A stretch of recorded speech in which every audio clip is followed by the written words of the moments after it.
But first, power to the people. You're about to get your share thanks to an amazing and revolutionary device. It is called the fuel cell. Hydrogen and oxygen love to come together. When they do, they produce H2O, water. The reaction also produces electrical energy.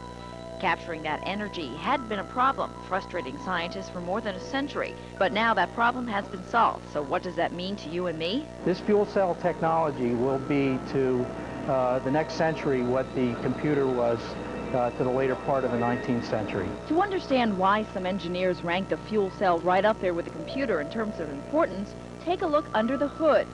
Fuel cells unleash the power of hydrogen for the Venturer. That was New Jersey's official entry in last year's American Tour de Sol, the U.S. Electric Vehicle Championship. In the race, there are many different vehicles with different power plants. For Venturer Project Director Mike Strizki, the goal of the project is to build a fuel cell powered zero emissions electric vehicle that uses only hydrogen for the fuel and which byproducts are only water and heat. This year, the Tour de Sol will be going through our region on May 15th and 16th, on its way from New York to Washington, D.C. And that means the pressure's on right now for Mike Strizki's crew and its new entry, the New Jersey Genesis. We're 2 weeks away from the American Tour de Sol, which is where we're going to debut the car. And there's a lot of work going on last minute, obviously, and a lot of last minute glitches that have to be worked out.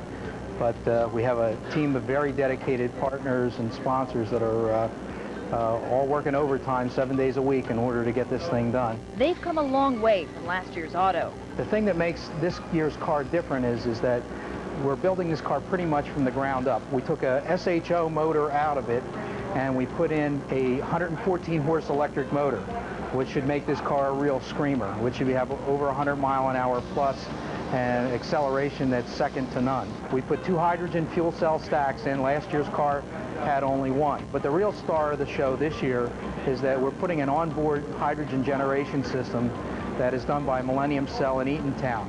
This will be the world's first application of this technology in a fuel cell powered electric vehicle. We're able to store a lot of energy safely, and since we're only making it at the rate that we need, we're able to only have as much available hydrogen in the car as in a Bic lighter at any one time, even though we store enough energy in the 18 gallons of sodium borohydride and water to go 500 to 800 miles. How does it do it? To answer that question, you have to go to this laboratory at W.L. Gore & Associates in Elkton, Maryland, where the fuel cell is the new frontier. Absolutely. It's a very hot field right now.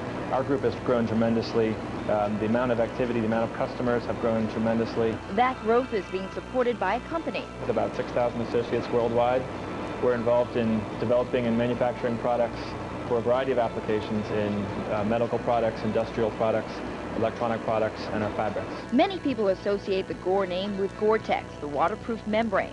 Gore engineer Jeff Coldy has found a unique way to use this membrane technology to create a separator, which is the heart of the fuel cell. It is the actual device that generates electricity within a fuel cell. The membrane is at work inside the fuel cell of this generator that is powering this TV VCR. This device utilizes hydrogen stored in these hydrogen cylinders, combines that with oxygen from air, which is drawn in here, and produces electricity, and the electricity is fed to your device.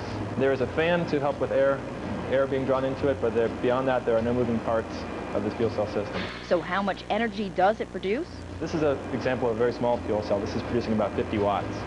Fuel cells can produce megawatts of power. As for these bottles? These actually contain 70 liters of hydrogen compressed, and they produce power for, I believe, 4 hours. They can power cars, homes, even factories. And going in the other direction, fuel cells have been scaled down to 1 watt size, and that's typically a power that might be required to work with a cellular phone. The potential is powerful, so is the attraction for ambitious engineers.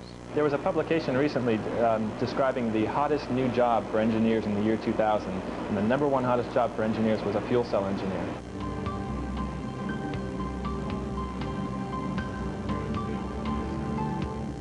Talk about an invention that will have a powerful impact. Could gasoline and nuclear reactors be replaced by